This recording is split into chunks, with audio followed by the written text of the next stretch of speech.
Hi friends. जिस प्रकार से हर एक क्रिकेट टीम में जब कोई नया प्लेयर आता है तो दोस्तों सबकी नजर उस पर रहती है और अगर उस प्लेयर ने शुरुआत में अच्छा स्कोर कर दिया तो लोगों की उम्मीदें उससे बढ़ जाती है। सेम स्टॉक मार्केट में भी ऐसा ही होता है। कुछ कंपनीज बहुत प्रॉमिसिंग शो करती है अपने आप को और अच्छी परफॉर्मेंस भी देती है, पर क्या लॉन्ग टर्म में ऐसी परफॉर्मेंस कायम रह पाती है? ये डिपेंड करता है कंपनी के मैनेजमेंट पे और उसके बिजनेस मॉडल पे। दोस्तों आज बात हम करने वाले हैं ऑल कार्गो लॉजिस्टिक्स की। वो कंपनी जो कि इंडिया में इंडिया के जो इंपोर्ट एक्सपोर्ट का जो मटेरियल का मूवमेंट है उसमें एक बहुत बड़ा रोल प्ले करती है। इस वीडियो में हम ऑल कार्गो लॉजिस्टिक्स को पूरा एनालाइज करेंगे और वीडियो के एंड तक आप साफ तौर पे समझ जाएंगे कि इस कंपनी में कैसा पोटेंशियल है, क्या इसके कॉम्पिटिटिव एडवांटेज हैं और किस प्रकार का ये इन्वेस्टर्स को आने वाले समय में रिटर्न दे सकती है। क्या एक बहुत बड़ी कंपनी में कन्वर्ट हो सकती है या फिर इसका बिजनेस मॉडल कोलैप्स कर सकता है? सारे क्वेश्चंस के आंसर्स इसी एक वीडियो में मिलेगा। तो शुरू करते हैं ऑल कार्गो लॉजिस्टिक्स का सागरनोमिक्स।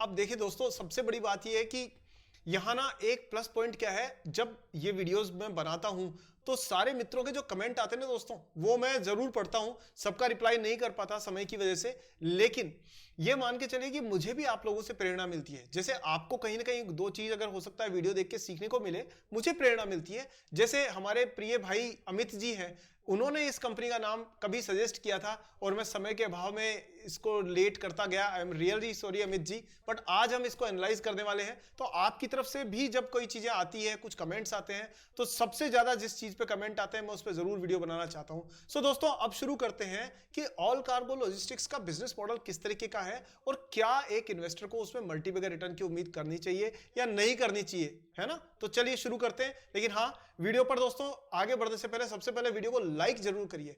हर व्यक्ति जो वीडियो देखता है उसे लाइक जरूर करना है, यह आपकी जिम्मेदारी है, और सारे दोस्तों और रिश्तेदारों को शेयर भी करना है। तो ये दोस्तों आपको बिल्कुल अपने हमेशा के लिए बना करके मान के चलना है कि यह अपनी जिम्मेदारी है जो अपने को निभानी है। ठीक है दोस्तों, अब शुरू करते हैं हम लोग सागरनोमिक्स जो है उस पर एनालिसिस इसका। और हाँ, चैनल पर पहली बार आए हैं तो चैनल को सब्सक्राइब करके और बेल आइकन को ऑन जरूर कर दीजिए ताकि नेक्स्ट वीडियो भी आपको टाइम पर मिल जाए।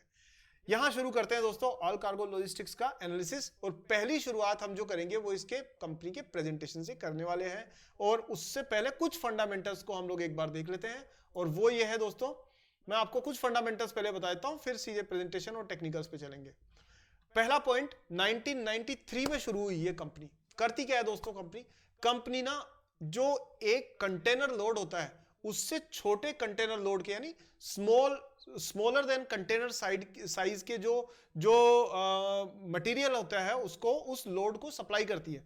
मतलब करीब करीब 180 देशों में दोस्तों ये कंपनी इंडिया के माल को लेके जाती है और वहां से यहां पर लेके आती है। तो जो कंटेनर्स के जो शिप्स जाते हैं, जो कंटेनर्स होते हैं, जो इंपोर्ट एक्सपोर्ट हमारा इंडिया का होता है, उसको पूरा करने में ये कंपनी एक बहुत बड़ा रोल प्ले करती है। और प्राइवेट सेक्टर की कंपनी है, लेकिन ये इंटरनेशनल और डोमेस्टिक दोनों ही लेवल पर एक बहुत स्ट्रॉन्ग होल्ड रखती है। अब कुछ टाइम पहले एक्चुअली क्या हुआ था कि इसका जो है रीस्ट्रक्चरिंग हुई थी। और रीस्ट्रक्चरिंग मतलब उसकी जो कंपनी की जो स्ट्रक्चर है उसमें थोड़ा चेंज वेंज किया था इन्होंने, कि दो हिस्से कंपनी के, एक इंटरनेशनल पे जिसको ईसीयू कहते हैं और एक गति जो है आपके ऑल कार्गो गति का एक अलग सेगमेंट। तो इस तरह से रिस्ट्रक्चरिंग हुई थी, अभी दिसंबर में रिसेंटली हुई है। उसके बाद में ऑल कार्गो गति will get 63 shares in the resulting all cargo logistics entity for every 10 shares held in all cargo gati। ये इस तरह से 63 शेयर्स का बंटवारा हुआ है। और साथ में share holders of all cargo, जिनके पास में ऑल कार्गो के शेयर्स पड़े हुए थे, they will get 1:1 shares in the demerged, यानी जो अलग अलग हिस्से हो चुके हैं ना, उनमें 1:1 का उनको शेयर होल्डिंग मिलेगी। इसकी डिटेल्स कभी जरूरत पड़ेगी तो मैं और आपको एक्सप्लेन कर दूंगा। ओवरऑल ये this takes into account 3:1 bonus shares issued by share holders of all cargo logistics.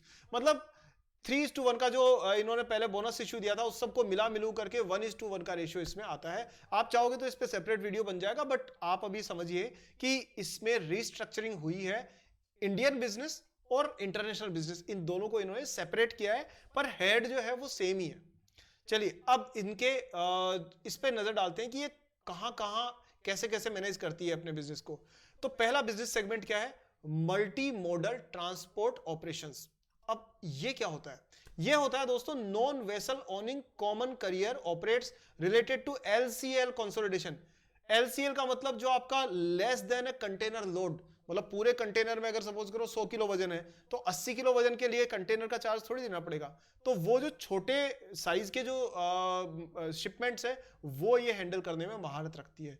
करीब 4000 पोर्ट जो है उनसे ये जुड़ा हुआ है और 300 ऑफिसेज है और 180 देशों में इनके ऑफिसेज खुले हुए हैं। आप समझ रहे हो नेटवर्क, दुनिया भर के देशों में, हर देश में आपको इसका नेटवर्क लगभग मिल जाएगा। साथ में एक्सपोर्ट डिस्ट्रीब्यूशन की बात करें और अगर लॉजिस्टिक्स पार्क एंड इसकी बात करें वेयर हाउसिंग की, तो देखो ये क्या करती है, with an existing land bank of 460 acres, ये खुद की जमीन है, और इसमें 14 स्ट्रेटेजिकली लोकेटेड पार्क्स हैं, जहां पर ये पार्क्स किस चीज के लिए, जहां ये कंटेनर्स वगैरह को स्टोर करके रखते हैं, और 180 देशों में इनका काम है। और कहां कहां पर है? देखिए मिडिल ईस्ट, अफ्रीका, ये रीजन 26% बिजनेस देता है इसको, और जो एपेक रीजन है ना, एशिया पैसिफिक, मतलब हिंदुस्तान, आपका चाइना और जो एशिया के आसपास का जो रीजन है उस सबसे बिजनेस आता है इनका 38%।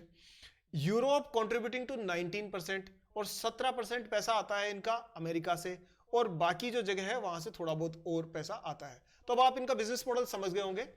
अब बात करते हैं दोस्तों फटाफट से इसके फंडामेंटल्स पे।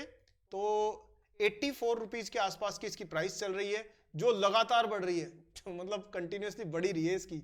हालांकि जब कंटिन्यूसली बढ़ती है ना प्राइस, तो कहीं ना कहीं आपको ये सोचना चाहिए कि करेक्शन भी आता है कुछ टाइम बाद, हमेशा नहीं बढ़ सकती, अदरवाइज पता नहीं करोड़ों अरबों तक पहुंच जाती कुछ कंपनीज की प्राइस। तो this is not that case. 8000 crore रुपए के आसपास की मार्केट कैप है और ये करीब करीब 52 वीक के हाई के आसपास चल रही है। इंडस्ट्री 49 पीई लेके चल रही है, ये 59 पीई लेके चल रही है। अब एक इंटरेस्टिंग फैक्ट पहले बता देता हूं, फिर आगे बढ़ते हैं। और ऐसी चीजों से कभी कभी ना वीडियो थोड़ा लंबा हो जाता है, बट ये काम की जानकारी है जो आपको बहुत हेल्प कर सकती है। क्या है? अभी आप देख रहे हैं ना कि रेड सी जोन जो है, जहां पर वो हूती जो रेबल्स है उनके अटैक वगैरह चल रहे हैं, मतलब वही जो स्वेज कैनाल है, जो अमेरिका का जो अटलांटिक ओशन है उसको हमारे देश के जो इंडियन ओशन से कनेक्ट करने वाला जो एक पतला सा रास्ता है, जो सऊदी अरब के और उस मिडिल ईस्ट के पास से निकल करके आता है, उसको कहते हैं स्वेज कनाल। और वहां पर जो हूती रेबल्स हैं, जो वो काफी समय से अटैक कर रहे हैं, वो इजराइल और उस वॉर के चक्कर में। बट कहने का मतलब यह है कि अब देखिए, हर विपदा को ना मौका कैसे बनाया जाता है, ये बिजनेसमैन लोगों से सीखो आप। कैसे? कि भाई इन्होंने क्या किया, पूरी दुनिया ने ना उन रेबल्स के उस अटैक की वजह से अपना रूट चेंज किया। उन्होंने रूट चेंज किया और उन्होंने कहा कि भाई अब हम इधर से नहीं जाएंगे, बल्कि पूरा अफ्रीका का चक्कर लगा के जाएंगे और फिर इंडिया पहुंचेंगे या आगे चाइना वगैरह जाएंगे।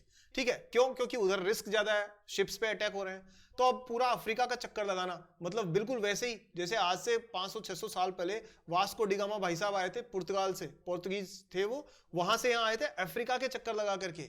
और वो जब चक्कर लगा के आए थे तो अफ्रीका की एक जगह है जिसको कहते हैं Cape of Good Hope, Cape Town, Cape of Good Hope, वहां से चक्कर लगा के आए थे। तो अब जो कंपनीज है वो ये कह रही है, शिपिंग कंपनीज, कि भाई हमको इधर चक्कर लगा के आना पड़ता है, तो इस वजह से हमारी जो कॉस्ट है वो बढ़ जाती है और शिपमेंट का टाइम भी बढ़ जाता है। तो उन्होंने क्या किया है, उन्होंने स्मार्टली ना एक लेवी लगाना शुरू कर दिया, एक्स्ट्रा चार्ज, कि भाई इतना हमारी कॉस्ट बढ़ रही है, हम आपसे इतना पैसा ज्यादा लेंगे। और यहीं पर इस कंपनी ने भी फायदा उठाया। कैसे उठाया? इन्होंने भी अपने कस्टमर्स को उन्होंने चार्ज लगाया पर एक कंटेनर के हिसाब से, इन्होंने चार्ज लगा दिया पर स्क्वायर क्यूबिक मीटर के हिसाब से। तो इन्होंने कहा ठीक है, कस्टमर्स को थोड़ा टाइम पर, थोड़ा लेट सही, लेकिन अगर उनको माल पहुंच रहा है तो 2 पैसे कमाने में भी क्या बुराई है। सो इन्होंने थोड़ी सी एक्स्ट्रा लेवी लगाई और उसकी वजह से इनका प्रॉफिट बढ़ गया। तो ये होता है विपदा में, जब सारी दुनिया हूती रेबल्स के अटैक से सप्लाई चेन डिस्ट्रप्शन हो रहा है, सब परेशान है, माल टाइम पे नहीं पहुंच रहा है, वहीं पर ऑल कार्गो लॉजिस्टिक्स जैसी कंपनी मौके को भुनाना भी जानती है। चलिए अब हम बात करते हैं इसके बाद में, फंडामेंटल सारे हो ही गए। और देखिए सेल्स ग्रोथ 24%, प्रॉफिट ग्रोथ तेजी से बढ़ी है 28%, तो कंपनी की अच्छी ग्रोथ को शो करती है। 69% प्रोमोटर की होल्डिंग है, मतलब 70%, कोई प्लेजिंग नहीं है, एब्सोल्यूट कंट्रोल है मैनेजमेंट का। 7 का पायस की score absolutely fantastic. Graham number 35 है, उसके मुकाबले में प्राइस फेयरली वैल्यूड है, तो आप इसको ओवर वैल्यूड नहीं मान सकते, इसको आप फेयरली वैल्यूड मान सकते हैं कि ठीक है प्राइस। ठीक है, चलिए अब हम बात करते हैं इसके इन्वेस्टर प्रेजेंटेशन पे चलते हैं और जल्दी से देखते हैं दोस्तों। पहले एक बार सेल्स वही देखेंगे, उसी में ऐसा करते हैं, नहीं तो लेट हो जाएंगे। चलिए, ये आपका इसका जो है इन्वेस्टर प्रेजेंटेशन है, आप देख सकते हो स्क्रीन पर कि ये जो कंपनी है ना, ये बेसिकली यहां ना आपको दिखेगा कि प्राइस तो तेजी से बढ़ी है इसकी, लेकिन क्या इसका रेवेन्यू और सारी चीजें भी बढ़ रही है? तो एक बार प्राइस पे नजर डाल लेते हैं जरा सा। देखिए, अगर प्राइस को आप देखोगे दोस्तों, तो पिछले एक साल में, जस्ट 1 सेकंड ना, यहां देखिए दोस्तों, अगर मैं बात करूंगा इसकी प्राइस की, तो रिसेंटली प्राइस क्या तेजी से दौड़ी है, इतनी जबरदस्त ग्रोथ। लेकिन ये सब हुआ उसी वजह से, जो हूती अटैक्स के चलते इन्होंने, लोगों को लगा कि ये भी अपॉर्चुनिटी का फायदा उठा रहे हैं, तो उनको लगा कि चलो ये प्रॉफिट कमाएंगे, तो क्यों ना प्राइस को बढ़ा दिया जाए, क्योंकि वो खरीदना शुरू कर रहे हैं। हर प्रॉफिटेबल कंपनी पर नजर रहती है इन्वेस्टर्स की, खास तौर पे ट्रेडर्स की, तो वो ऐसे मौके छोड़ते नहीं है। तो इस वजह से प्राइस बहुत तेजी से भागी। लेकिन क्या बिजनेस भी उसी तेजी से भाग रहा है? देखते हैं जरा। बिजनेस उस तेजी से नहीं भाग रहा है। क्यों? क्योंकि रेवेन्यू कितना हुआ है? 3200 करोड़, जो ईयर ऑन ईयर सालाना दर पे 22% कम है। क्वार्टर ऑन क्वार्टर पर भी 3% कम है। अगर बात करें डेट की, तो ग्रोस डेट 856 करोड़ है, मतलब रेवेन्यू के मुकाबले में करीब करीब 1/3 1/4 के आसपास इनके पास डेट है। ठीक है, हालांकि बहुत ज्यादा नहीं है, but it is kind of date, तो डेट ही होता है ना फिर। चलिए अब बात करते हैं इसके कि रेवेन्यू जो है वो Q3 FY24 इसमें 2721 करोड़ जब से कितना पहुंचा ये, लास्ट टाइम कितना था, लास्ट क्वार्टर में 2795 करोड़, और अभी कितना हुआ 2721 करोड़। तो रेवेन्यू क्वार्टर ऑन क्वार्टर भी डाउन है, जो अपन ने ऊपर देखा है इसके अंदर। और अगर बातें करें तो देखिए, ये कंपनी ना 2 हिस्सों में बटी हुई है। ऑल कार्गो लॉजिस्टिक्स लिमिटेड वो एक मदर कंपनी है इनकी, और इसमें 2 अलग अलग हिस्से हो गए हैं। ऑल कार्गो गति लिमिटेड हो गई है, और इंटरनेशनल सप्लाई के लिए ECU हो गई है, ECU वर्ल्ड वाइड सब्सिडरी। ये 2 अलग अलग बिजनेस के स्ट्रक्चर बन चुके हैं इसके। तो इंटरनेशनल में ये और इंडिया में ये। यहां आप और बेहतर तरीके से देख सकते हैं कॉर्पोरेट जो स्ट्रक्चर है इनकी रीस्ट्रक्चरिंग के बाद में, कि ऑल कार्गो ECU लिमिटेड ये इंटरनेशनल बिजनेस को हैंडल कर रही है, और जो ये गति लिमिटेड है, ऑल कार्गो लॉजिस्टिक्स लिमिटेड, ये क्या कर रही है, ये इंडिया के बिजनेस को हैंडल कर रही है। दोनों में प्रमोटर की 70-30 यहाँ हिस्सेदारी है, यहाँ पर करीब करीब 50% के आसपास की हिस्सेदारी है। तो ये कंपनी की नई स्ट्रक्चर है। अच्छा, हमें स्ट्रक्चर से ज्यादा मुनाफे से मतलब होता है, हम तो इन्वेस्टर है साहब, हालांकि सभी चीजें देखनी चाहिए, बट यहां आप ये देख सकते हैं कि इंटरनेशनल जो इनकी जो बिजनेस है वो कैसा चल रहा है। तो all cargo international logistics, all cargo logistics मतलब टोटल इसका, तो इसमें देखिए तो रेवेन्यू जो है वो दोस्तों 21 में था 8000 करोड़, फिर 17000 करोड़, फिर अभी है 16000 करोड़, थोड़ा सा डाउन हुआ है। और अगर आप, ये इंटरनेशनल बिजनेस की बात है, और क्यों हुआ है, क्योंकि वही कोई प्रॉब्लम्स, वॉर वगैरह चल रहे हैं, डिमांड कम है पूरी दुनिया में, तो जो इकोनॉमी है जैसे यूके की ले लें तो थोड़ा सा डाउनफॉल पर है, तो इस वजह से कहीं ना कहीं ये इसके बिजनेस पे भी असर पड़ा है। रेवेन्यू डाउन, एबिटा जो है वो भी थोड़ा सा डाउन हुआ है इसका। अगर बात करें एक्सप्रेस की, इस बिजनेस की, तो 1000 करोड़ से 1400 करोड़, ये बढ़ा है, ये बढ़ा है, और सेम एबिटा भी इनका बढ़ा है। अगर बात करें कॉन्ट्रैक्ट लॉजिस्टिक्स की, तो 255 के मुकाबले 341 करोड़ बढ़ा है, और यहां ये लगभग सेम सी रेंज में, हालांकि रेंज यहां पर भी सेम सी है, अगर आप सेकंड 22 और 23 को कंपेयर करें तो ये ऑलमोस्ट सेम रेंज में ही है, ज्यादा फर्क नहीं है। चलिए आगे देखें, ये दोस्तों इनके ब्रांड्स हैं, जो ECU वर्ल्ड वाइड, जो काफी अच्छा नाम है, गति को तो आप सब जानते ही हैं, और भी बहुत सारे ब्रांड्स हैं। ये कुछ इनकी फोटोज हैं जो, और ये इनका नेटवर्क है जो पूरी दुनिया में 180 कंट्रीज, भाई साहब पूरी दुनिया की हर कंट्री में मौजूद है, ये बात पक्की मान के चलो आप, लगभग छोटे मोटे कंट्रीज को छोड़ के सब जगह है। और ये दोस्तों इंटरनेशनल सप्लाई चेन में एक बहुत बड़ा रोल इनका है, वो आप इन पिक्चर्स में देख सकते हो। ठीक है, तो दोस्तों ये ओवरऑल इसका जो एनालिसिस है वो रहा। अब हम जरा इसकी जो, यहां एक चीज पे नजर आपको जरूर डालनी चाहिए कि ये लोग क्या कर रहे हैं, ये लोग कर रहे हैं दोस्तों AI का यूज। एआई एंड ऑटोमेशन किस चीज में यूज कर रहे हैं कि ये प्राइसिंग को डायनेमिक रख सके। डायनेमिक प्राइसिंग ये कैसे, देखो क्या होता है ना कि डायनेमिक प्राइसिंग क्यों जरूरी है, क्योंकि क्या होता है डॉलर की रुपी के मुकाबले में ना फ्लक्चुएशन होती रहती है, पाउंड की फ्लक्चुएशन होती रहती है, यूरो की, और जितनी भी जो करेंसीज है, तो उनको हेज करने के लिए इनको एआई एंड ऑटोमेशन से प्राइसिंग डायनेमिक करते रहते हैं। भाई सिचुएशन मान लीजिए थोड़ी सी कहीं की करेंसी ऊपर नीचे हुई, तो इनकी जो प्राइस है, आज यहां से मान लीजिए सिंगापुर माल भेजना है, तो ये डायनेमिक रखते हैं प्राइसिंग कि अगर इंटरनेशनल प्राइसिंग चेंज हुई तो इनकी प्राइस ऑटोमेटिकली चेंज हो जाएगी। और इसके लिए मैनुअल नहीं बल्कि सॉफ्टवेयर को यूज कर रहे हैं, वो एक बड़ी अच्छी बात है। इसका मतलब समय से ये आगे चल रहे हैं। सो दोस्तों ओवरऑल ये इसका एक फंडामेंटल एनालिसिस रहा। अब हम बात करते हैं इसके टेक्निकल्स की। तो टेक्निकल चार्ट आपके सामने है और आप साफ तौर पे देख सकते हो कि कैसे ये हेड एंड शोल्डर पैटर्न बनाया था इसने यहां पर और उसको ब्रेक किया था। ये देखिए दोस्तों कितना clear head and shoulder pattern है। ये शोल्डर, ये हेड और ये शोल्डर, ये ब्रेक किया इन्होंने नेकलाइन को और बिल्कुल टेक्स्ट बुक की तरह से एकदम बिल्कुल जितना हेड ऊपर था उतना ही नीचे प्राइस गई है नेकलाइन से और उससे ज्यादा भी गई है। तो किसी ने अगर यहां पर इस पैटर्न को पहचाना होता तो साफ तौर पे उन्होंने मुनाफा इस मतलब शॉर्ट सेलिंग के थ्रू मुनाफा बनाया होता इन केस अगर वो शॉर्ट सेलिंग करते। अभी की क्या पोजीशन है, अभी पोजीशन ये है कि आरएसआई जो है वो हायर साइड पे, इसका मतलब अप ट्रेंड में है, साफ तौर पे अप ट्रेंड में है ये शेयर और मूविंग एवरेज क्रॉस कर रहे हैं किसके नीचे, कैंडल स्टिक्स के नीचे। तो ये भी इस चीज की पुष्टि करता है। तो ये है कि कुछ कंसोलिडेशन तो आपको देखने को मिल सकता है इसमें, बट लॉन्ग टर्म में दोस्तों इसकी ग्रोथ होने के चांसेस हैं और आपको आने वाले टाइम में 110 के आसपास के स्तर देखने को इसमें मिल सकते हैं। हाँ अगर ये कहीं डिप होता है तो करीब करीब 75 के आसपास में अपॉर्चुनिटी इसमें बन सकती है, 70-75 के आसपास में। ओवरऑल जो हाई हाईज और हाई लोज बनाने का एक सिलसिला है वो यहां तक चला और ये अगर लॉन्ग टर्म में देखें तो ये थोड़ा कंसोलिडेशन की जोन में चल रहा है। ठीक है दोस्तों, तो ये अगर इस चैनल को तोड़ता है शेयर तो उसके बाद में आप इस साइड में अप ट्रेंड देख सकते हैं और नीचे तो फिर वो बाय ऑन डिप्स वाली सिचुएशन बन सकती है। सो दोस्तों कैसा लगा ये एनालिसिस जो मैंने आज आपके सामने शॉर्ट एंड स्वीट रखने की कोशिश करी है, फिर भी वीडियो 17 मिनट का तो हो ही गया है, क्या कर सकते हैं। हाँ तो दोस्तों दूसरा ये है कि मैं आपको एक डिस्क्लेमर देना चाहता हूं, ये सिर्फ एक एजुकेशनल वीडियो है और कोई भी बाइंग और सेलिंग के रिकमेंडेशन हमारी तरफ से नहीं है। इसको सिर्फ शेयर्स को समझने के लिए, स्टॉक मार्केट की गहराइयों को समझने के लिए इस्तेमाल किया जाए और आप अपने कंसल्टेंट से बात करके अपनी पोजीशन अपने हिसाब से लीजिए, यहां कोई भी रिकमेंडेशन नहीं है। सेकंड दोस्तों, इतना आपने प्यार दिया, इतना आप पूरा वीडियो देखते हैं, कई लोग तो बहुत अच्छा लिखते हैं, इतने सारे हार्ट इमोजीज में देख करके ना मेरा खुद का हार्ट डबल साइज का हो जाता है।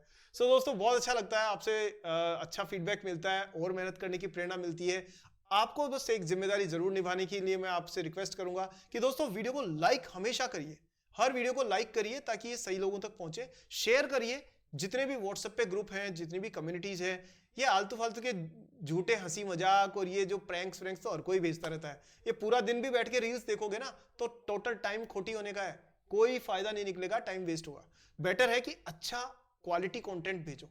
सो दोस्तों सारे दोस्तों को आज आप इसको शेयर जरूर करिएगा, हर बार कीजिएगा, व्हाट्सएप, टेलीग्राम, इंस्टाग्राम सब पे।